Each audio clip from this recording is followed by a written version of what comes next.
Welcome to the Purpose Chasers podcast, where adversity meets ambition and setbacks become setups for something greater.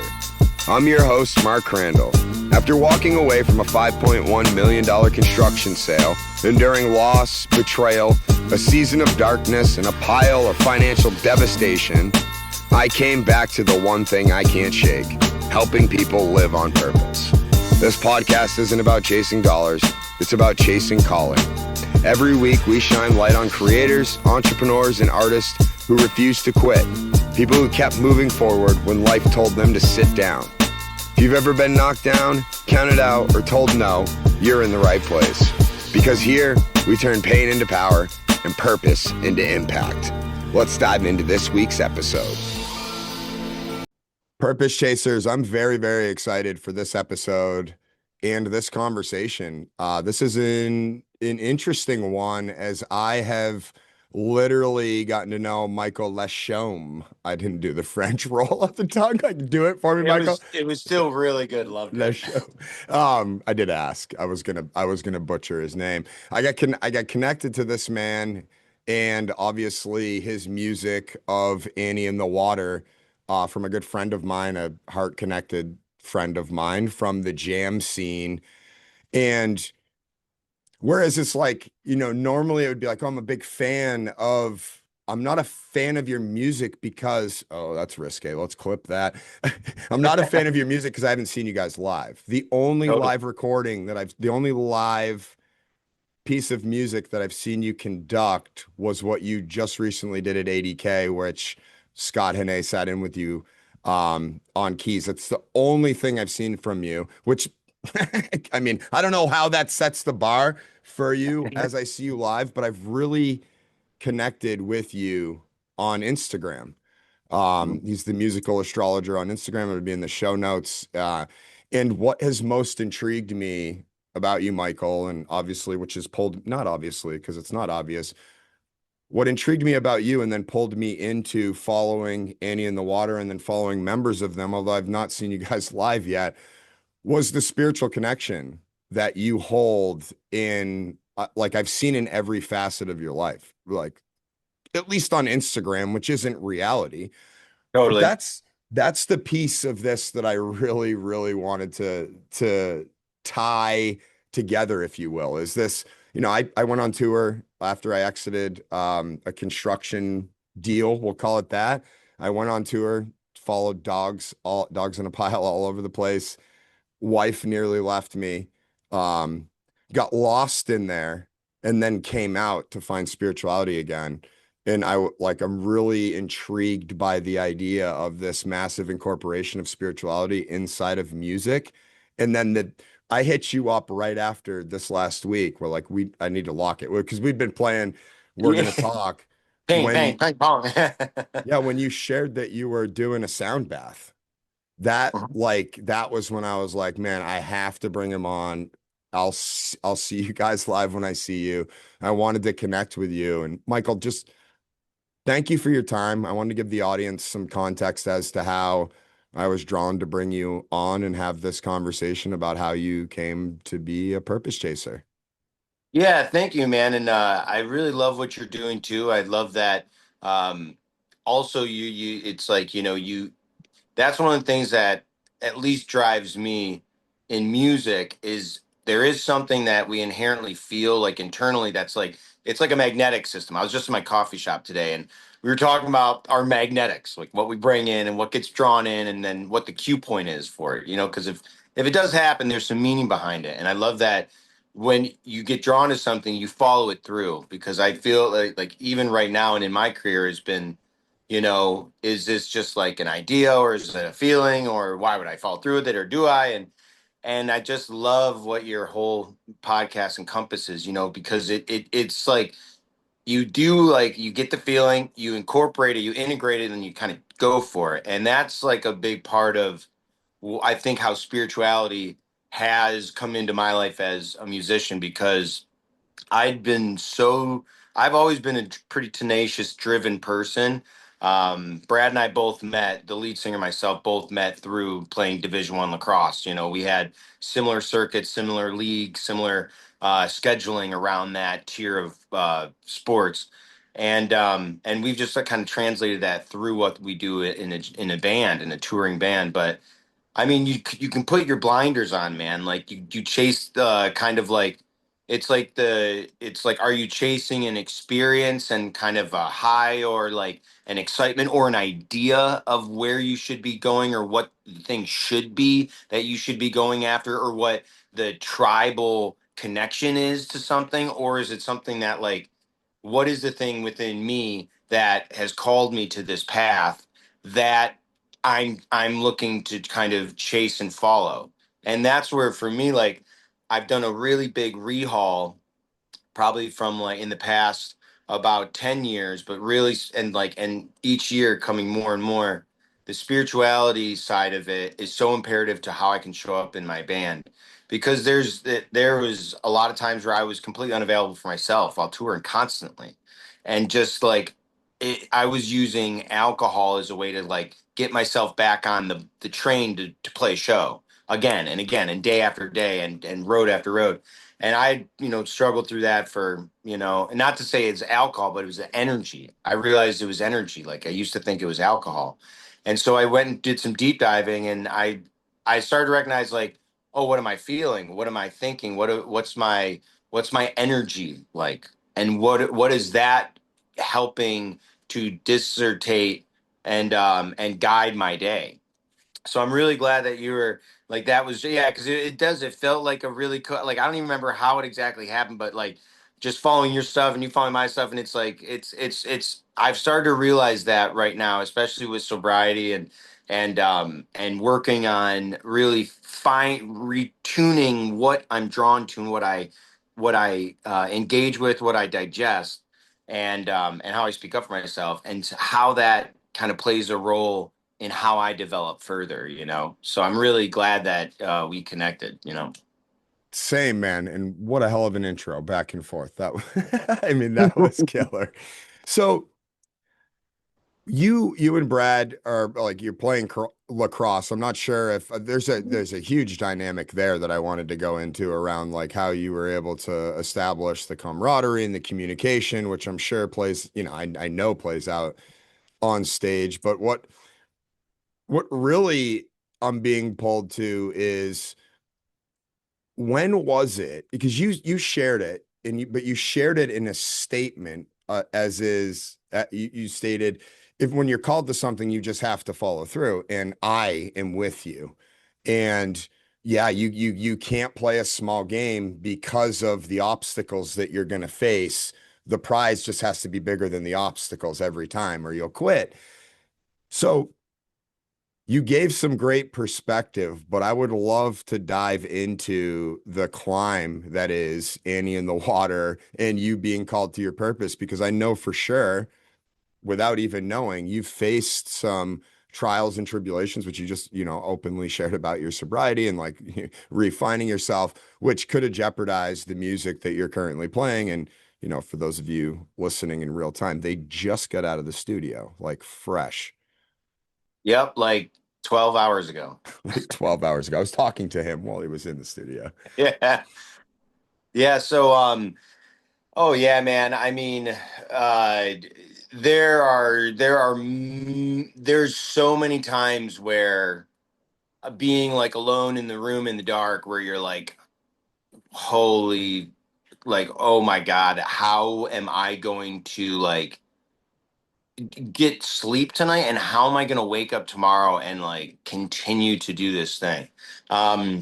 Being choosing to be, uh, Can I just pause yeah, you there? Is please. it those like thoughts that you had were those based off of physical feelings, mental feeling, like what or yeah, like what was going on for you to be like, yeah, Yeah, I mean the physical feelings, like there obviously I can be, know I have drank yeah. some alcohol, so I do know this. Yeah, there's that, but also there's like the anxiety, like I mean like the money, like not having money and then being on the road and then committing to something when you don't have money.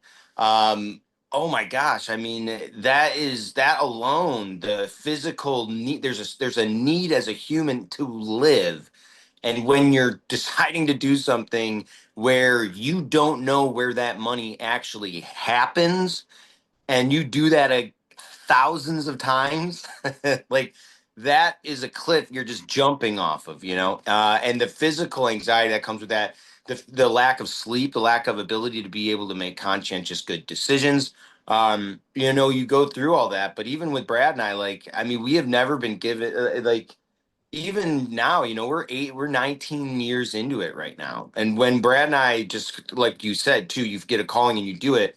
We met in college on a whim. My buddy from high school linked me up with him. He's like, "You guys should play music together." The first time we played music, we literally have been on the phone every single day for 19 years ever since. Like, we got to do it. We got to, like, a absolute calling. But I mean, there's so many things, from personal things to really traumatic things that happened. I even was struggling with traumatic brain injuries in college. I had to stop playing my captain. I was senior captain year, everything you dream of, gone.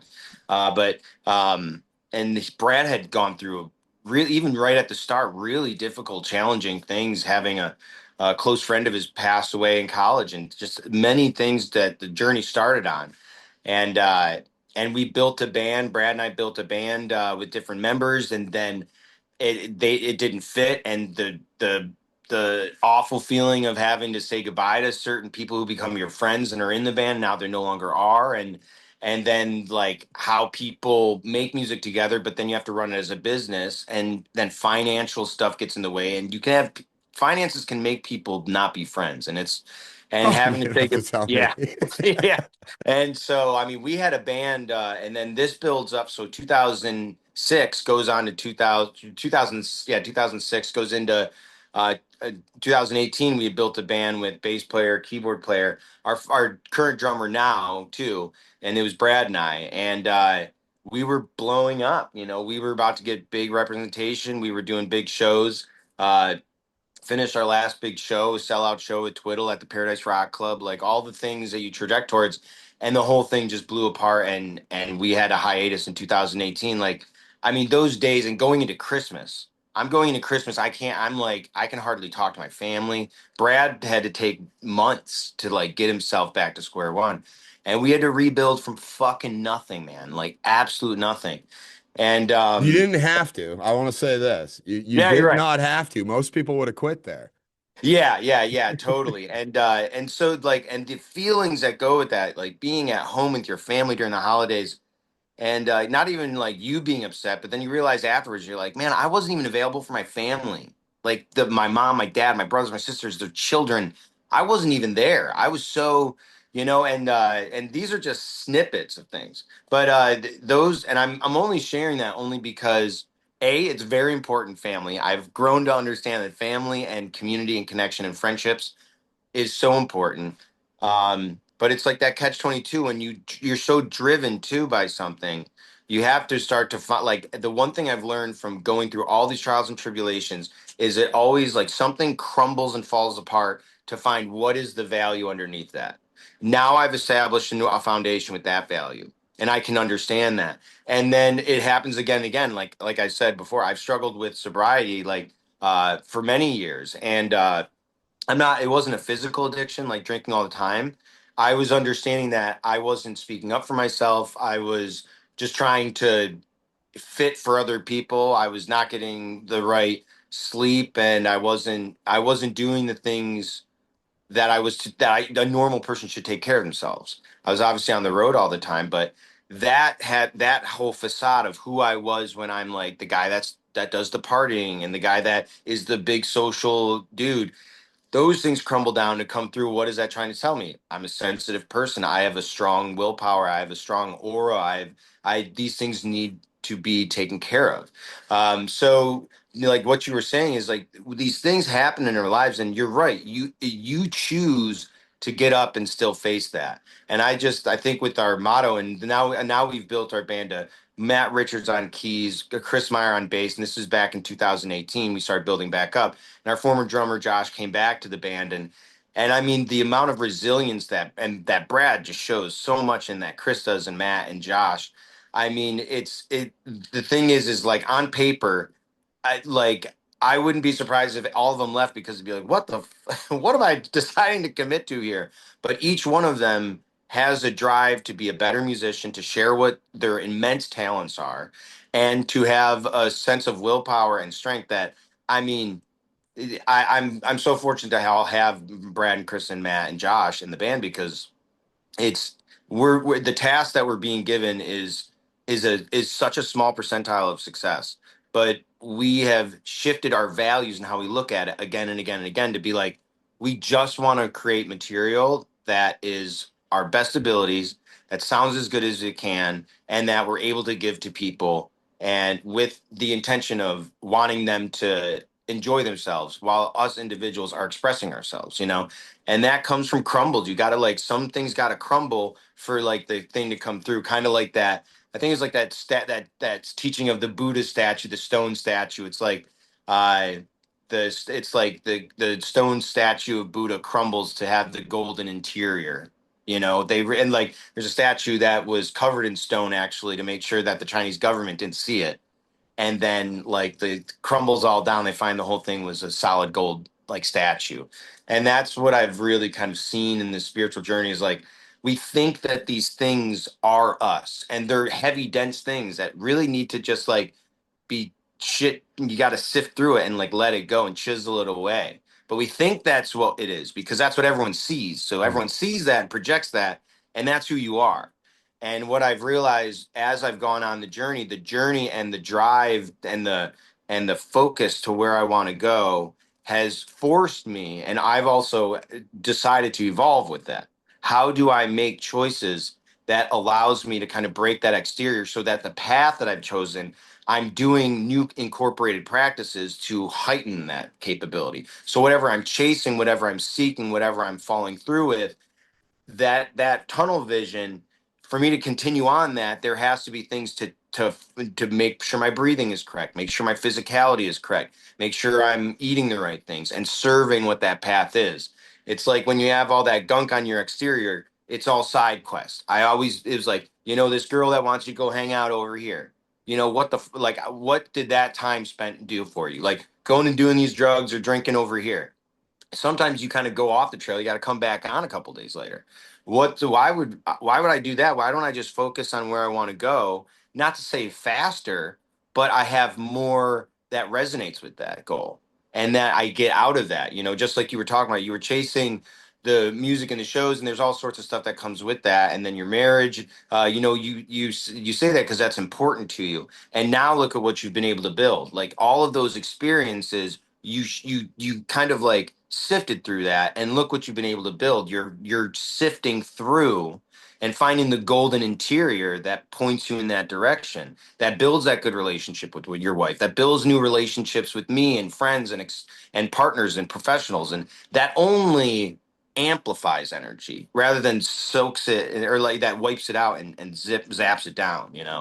Kind of a long-winded answer there. It's a brilliant answer, and I guess I didn't see this coming, but the question that I have, the follow-up to this is, as you've made this energetic realignment, or really just like a centering of your integrity is really what it sounds like. Who am I? Totally. I've been doing this contemplation a lot lately as I've done a lot of things and realized I've done a lot of things for hopes of celebration from other people. So I've been asking myself this inquiry a lot. Like, what would I do because we really have a couple flags, maybe one good flag we can stick in the ground to be remembered for X amount of time. If no one was cheering me on, no one's there at the end. Like, what do I truly want to do in this life? And it's really empowering to hear your story, to hear the story of Annie in the water, and how, because you're making noise again, like some real noise. Like I heard it multiple times this summer. I almost caught you guys at 80K, but the wife said no. So you Oh, know, I it get that. it I will get that. it will happen. It will happen when it happens. With this integral, this just, I guess, energetic alignment, which I feel and see, and it's how we stayed connected. I mean, we've been messaging back and forth for months now. Have you seen a positive uptick in, oh wow, there's another opportunity, or there's another this, or has kind of the band's presence expanded in the community, grown as a result of going in and doing what is the most difficult work we can do in this human life? Yeah.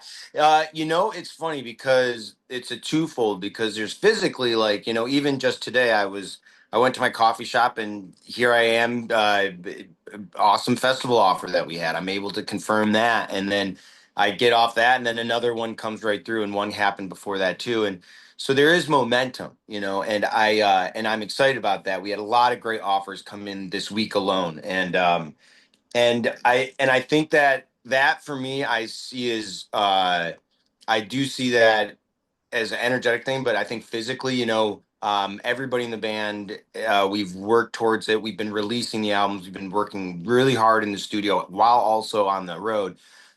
So we're investing a lot of time right now, and our motto is the funny it's kind of a funny phrase that we've really kind of committed to, or I may have more or less have it kind of put this together. I can't say for sure that everybody in my band agrees with this sentiment, but we all agree that we have an opportunity right now while people seem to be there seems to be gaps in opportunity. So a lot of people are decided not to go on the road in the fall. We did, we took a hit, but we did go on the road. And there's a lot of people that are choosing to kind of step away from that to maybe pursue other things, which is beautiful, and I support that. With us, we were just like, well, here's an opportunity that we have. We'd always been working before, but we're like, can we vamp it up even more to kind of really like show that if anything, we're not slowing down, we're actually vamping up while, a lot of people, there's a substantial percentage that are kind of like sitting back and doing the waiting game on the market, or, shows aren't coming in, or the money's not right. Or, I mean, even promoters and venue owners right now are playing the conservation game of, and I get it. And like making sure they know their numbers, making sure they want their numbers, they want pre-sales in a certain way. And we get that. But we also know that it's like if you continue to put the effort in, that pays dividends. And Mhm. everybody's been seeing that happening. And I am empirically the amount of offers that are coming in right now that I'm witnessing in all of us as a band, and our agent that's working hard for us. Shout out to Mike at High Gears Talent, and also Mark. Love you guys. Um, they're making things happen, What and was there's that? more High stuff Gears coming. Talent? High Gears Talent. Yep, it's a new agency that Mark, the owner of Stowe Cider, developed and brought on Mike McDonald, lead guitarist of Strange Machines. He's our agent, and they're just doing such a great thing for us, and Those we're guys so grateful. get down. All right. Anyway, we Oh won't yeah. we won't rabbit hole on Oh that. dude. Oh dude, they get down. Yeah, no, we were in the bus actually. Like quick side story, we were in the bus the day it came out. We were in the bus and I'm listening to this one solo that Mike plays, or one lead guitar part that Mike plays on their new album. And I'm like, and I get my guitar out and I just start learning it. And I rarely do that. It's just when I feel inspired. And I'm like, and I message him. I'm like, Mike, oh, dude, I love the new album, blah, blah, blah. Little did I know that Mark was already talking to him to be our specific agent. So like that, just the alignments of things. And I think that leads into, the energetic side of it, because there's a physical thing that we work on, and then the energetic side of it, what I've noticed is, especially because I had been stepping away from, my distractions and things that were kind of holding me down for years. Like with my drinking specifically, like I'd get stressed out over time, but I'd be sober for weeks and then I'd get stressed out and then boom, I would just have a bender. And then I'd step away again for even longer amount of time. And then something would happen in a bender. And now I've really committed to getting the help and having a good team around me that has been helping me immensely. And also knowing the foresight of my decision and what it will do for me. In that amount of time, we're making that solid decision for me to really let go of a part of my life that I was using as a distraction and a coping mechanism. I've seen people come into my life, opportunities, experiences, knowledge, information, energy that has been coming into my life that I know because I've made a decision, in a fairly recent amount of time and before that, like leading up to that, that there's an energetic thread that's kind of underneath everything as well that you become like a different sense of magnetic, like just like that statue I was talking about. You can see it as like a stone statue, but then when you let it go out and it's a gold statue, oh man, how much more alluring that might be. And it's like it's an interesting thing. And I also know that being in studio, like this is the first time I've been able to perform after I've been sober, and then I took a month off the road on top of that to be with my family, to recharge my family. And I was just so prepared for studio. I fucking practiced my butt off. I wanted that to be as good as possible.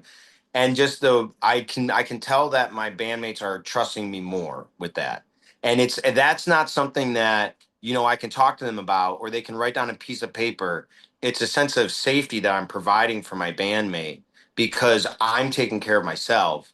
And that makes them more confident in myself, which makes them more confident in themselves, which makes them more confident in each other. It all moves around, and to have a group of guys like that to commit to that is funny. And I think in a way, like I think like it Forrest Gump always gives me a lot of really good pieces of of spiritual kind of hermetic value. But the thing that we just said is like,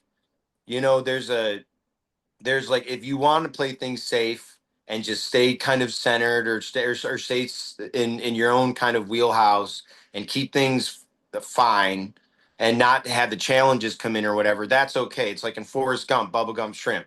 The storm comes in, and it's gonna biggest storm they've had, record storm in the Carolinas, blah blah blah. They could have taken their boats and docked the boats, the safe route. I'm gonna sit back, I'm not gonna face this storm. And what happens? The storm comes right to their doorstep and destroys all their stuff. It's like right now, it's like there's a lot of things going on. It's like we're not going to sit back and just kind of see what happens. Like we're out there in the storm, Lieutenant Dan and Forrest Gump, and we're fighting. We're with that storm, and we're going through. We're getting tossed. We're getting hit. But then after that happens, they're the only shrimping boat. You know what I mean? So I call it the Bubba Gump shrimp philosophy that we're putting into our business practice right now, if you will. It's like, face the storm, be out there. And from that, what have we learned? What have we gained? What have we gathered? And the immense amount of opportunity now is really starting to kind of come to fruition for sure. Yeah, I mean, I do digital marketing. That's my superpower, and the my perspective, and you know from my Instagram, that I do some work in rap, and it's really aggressive. It's not like jam band stuff. It's I mean, you die in rap, like for real. Um, it's super aggressive, and I just read something that said 50,000 AI songs are being uploaded to Spotify every day. Yeah. So, and like you have people that are talking about streams and followers and da da da. Like these are me. Like these are humans. Every one person is a follower of you, is like a person that could tell people about you forever. And that's what drew me to you. Like I've had a list of people, and I don't want to name drop a bunch of hippies on this podcast, but a list of people to drop Annie in the water, and more than just the music that you play. How big of a role is the community of fans that you have going to play in musician growth in the future, especially with this, AI takeover of music? I think all the AI stuff I've heard is crap, but that's neither here nor there. It will get better at some point. Yeah, totally. Well, the thing is too is like, even with AI as well, like the one thing I always remind people is like it's still an input program, so what is community? Community is reciprocity. That's what, because it's vibrations and people and energies that they've committed to being and vulnerable and exposing themselves and being together. I still think there's a little wounding that's happened from COVID. I think there's wounding that's happened from uh, a little bit of hypnosis from people being so cognitively driven on their phone. And that's okay. I think things have to happen. Like I said, going back to what we first talked about, you kind of got to have some foundations. They might turn to stone, but then you shatter them out and the real value comes through.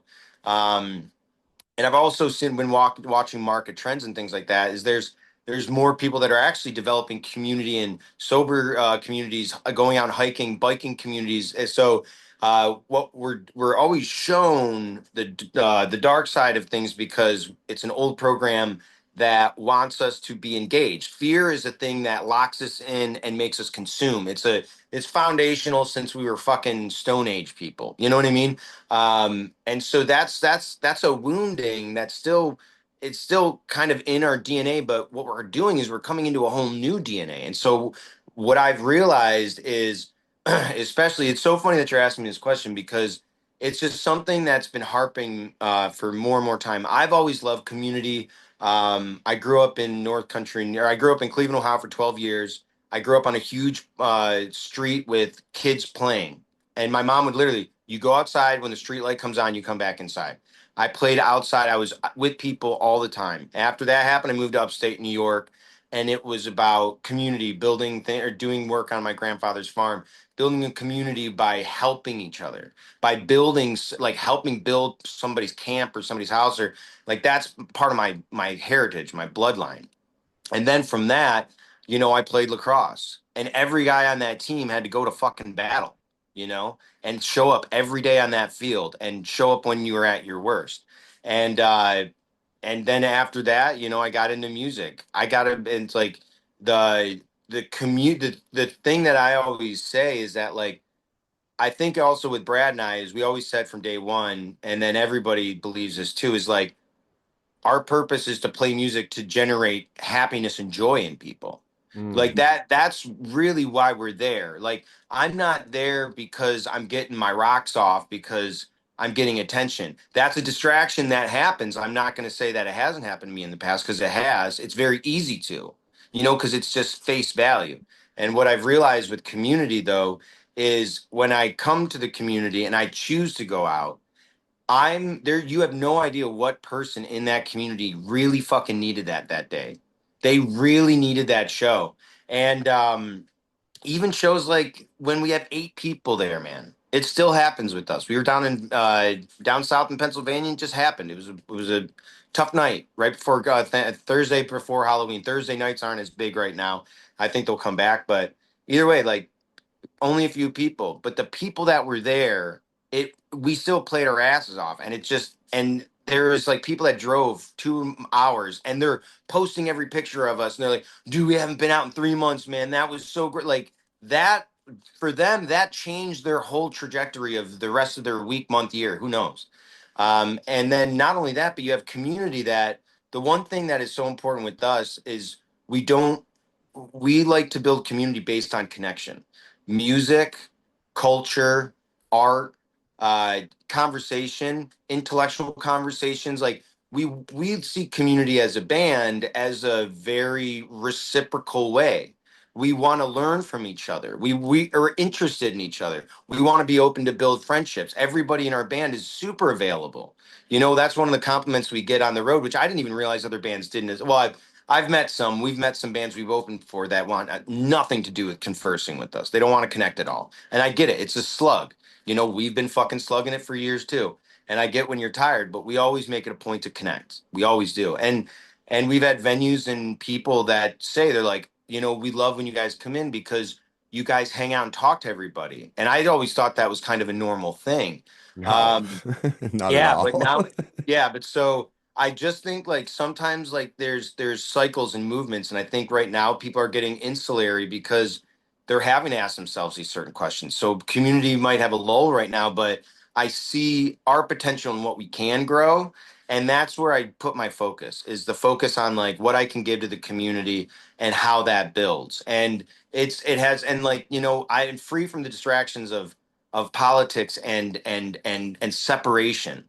Our point is to congregate, is to bring whatever you feel or think or whatever. You're all cool to come here, but we also, in the lyrics and the songs, it's about us moving through life and working at least to do our personal best, because that way we have at least an intention with our music. And when we come together, that it's really about the experience being as a joyful experience so that we can learn from each other. And the sense of community for that, I mean, it is so important. We're really busy right now. We don't have the road support to really build as much as we'd like. Like there's larger bands that have really awesome VIP meetups and other things attached to that. We're kind of still slugging, but I've always had the vision of having like day of show, different congregational events like an astrology meetup, but also yoga. Somebody runs a yoga thing, a run, maybe even like a ceramics like meetup thing in quadrants, like building a culture around it. I think the Dead did that so well, so naturally because they were just driven to make music to push the limits and the boundaries. And with Annie in the Water, we're doing this in our own way. We're doing something similar, but we have no idea what that looks like. And we work hard in the business aspect of it, but we also at the end of the day we come back to we're like, but we still have no idea where this is gonna fucking go. At least we're playing music that we love and doing it to give to people. I work on a farm called Old Saratoga Mercantile Farm. We have tunnels actually that we grow winter greens. So it right now with snow covering all of our tunnels, we have greens growing right now. We have a store, the old Saratoga Mercantile Farm Store. We have organic greens, organic things, local trinkets. Christina and Tim are wonderful people. They own the farm, but I'll when I'm off the road, I'll help on the farm. We also did our first grow of our own cannabis product, and so we have now our first one of the first farm dispensaries on the campus. So there's that, but yeah, and then I went down to Kickstart Cafe. That's the coffee shop I go to. There, and the thing is, just like our last conversation, it's just community. Like I was invited into this farm community by Christina and Tim, and I'm infinitely grateful for that. The Schuylerville town has just brought me in and been so kind to me, and yeah, I'm just so fortunate with that. So, just a little context and background for you. I appreciate that because I was asking around and you gave me definition because I've been following you on Instagram. So I'm like, oh, I'm trying to piece your life together, knowing you very, very short term here. Michael, as we conclude the interview here, although because I know as soon as I talk to you about astrology, which will be part two, I'll have you back on and we'll have that conversation. I know once I Yeah, open happy that to can, have it. Yeah, we can read your chart too. Like what I yeah. like to do when I do interviews is I actually use context of your chart and then we do like an overall chart too. So we can get into that. That'd Oh, be let's run and it because back.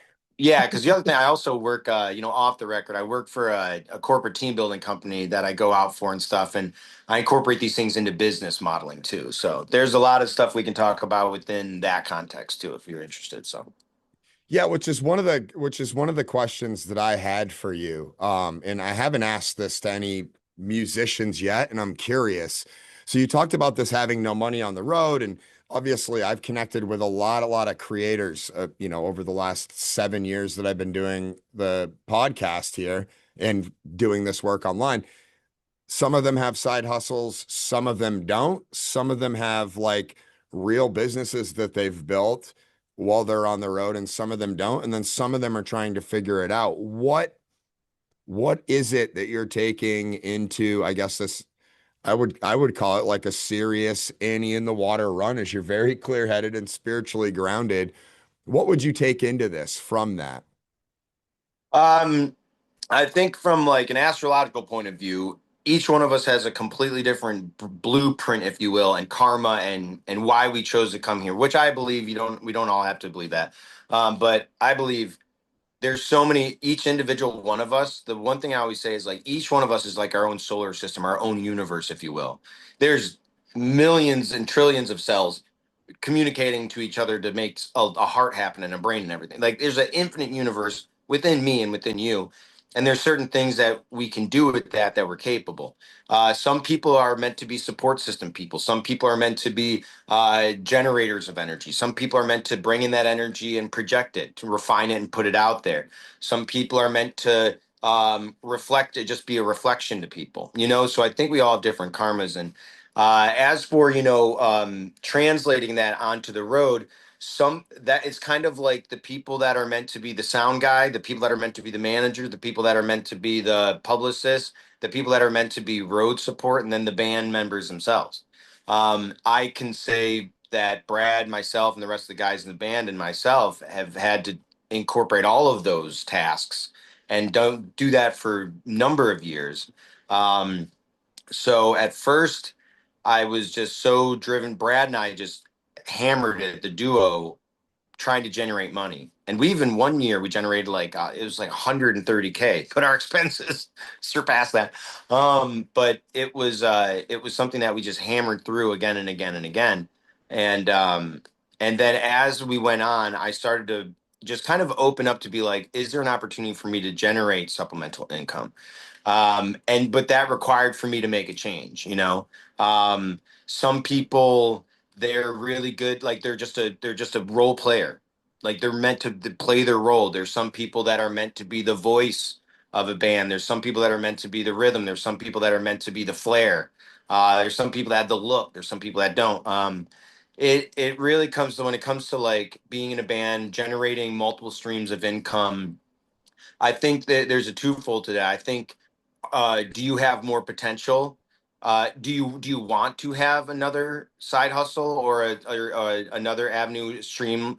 And then if so, what value do you have inherently that can diversify? If it's even playing music, can you be a teacher? Can you be a contractor? Can you be a studio musician? Where's your opportunity with that? And then if you want to just play, and then some people are like, look, I just want to go and play my thing. And if that's the case, what values or attributes do you have that maybe fit another thing? You know, because not only do I have the band touring full time, um, but I also have, you know, my astrology, which is my sole, I'm a sole proprietor within that context. And then I'm also a contractor for a corporate team building company that I work all over the world with, Grand Dynamics International. Love you guys. And then, you know, I work on the farm here. So I know I'm kind of a jack of all trades in a certain way, but there was a time where I was just doing the duo with Brad and being like, well, that's it. I'm waiting for my next show. And then it was like, wait, do I have, I'd like to make more money. I'd like to make more connections. I have more things that I'd like to learn. So that there comes a point for me personally that I saw that I needed to make a change to allow that to happen. I needed to become a little more vulnerable, and I needed to follow through with actions and things to make that happen. So that was my personal choice. That's my personal story. As for other people out there, you know, just see what your values are that you have within the craft that you love. And if you have some auxiliary opportunities, just commit to it, because there's so many times that before we even start, we haven't even walked out the door without with you mentally shutting it down. And that's an old program that we all have been programmed to do, is think about all the things to shut it down immediately. Now there's good having risk management, understanding that, and then there's getting out the door and doing it. And I encourage utilizing constructive criticism, but knowing you have way more potential than you might tell yourself, you know. Absolutely. You gave me just such a great answer. And my experience is if you have security in multiple baskets, you never need to like go in aggressively out of fear into one of them, right? Which it always, Totally. for me, it always becomes, oh, you need to make money. And that's like, wait, dude. Remember when you just built businesses and you're as simple as you just need to have conversations and connect with people. Money comes Totally. from that, right? Like, you forget the human side of it. Dude, you're dead right. Yeah, because the fear, like even with astrology, I was doing that just to take care of myself. I had gone through a relationship where I lost myself, and astrology was this thing. And I used to think astrology was the stupidest thing for my entire majority of my life till I was 28, 29. I had a relationship that just melted me apart, totally lost myself. And I had astrology reading, and that just clicked something, and I started learning it for myself. You know, 3 years later, I'm doing a reading for the CEO of the largest astrology app in the entire world, you know.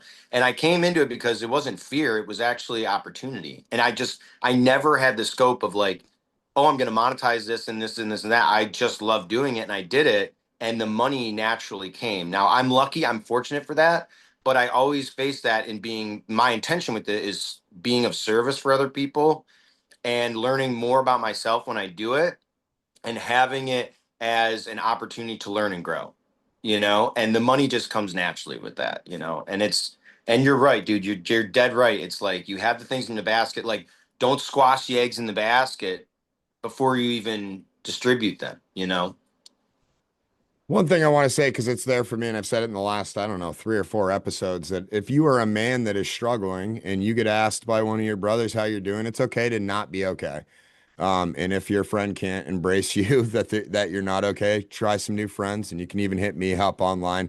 I went through a dark period, and I just to give you context, Michael, I know I don't need to, but where people were asking me how I was doing, and I was straight up telling them not doing okay, and a lot of people just stopped talking to me, right? Like I'm being real. Like a lot of people just stopped talking to me. There's very few people that stood with me and stayed with me through this period of darkness. And I'm really, really grateful for them. And one of the most profound things that I saw, I didn't even see because I listened to it, was the basis for Meggie went to get treatment for something. I don't know the specifics of it. And what Eggie did was one of the most beautiful demonstrations of mental health awareness that I've ever seen. And I was at one time an ex-therapist.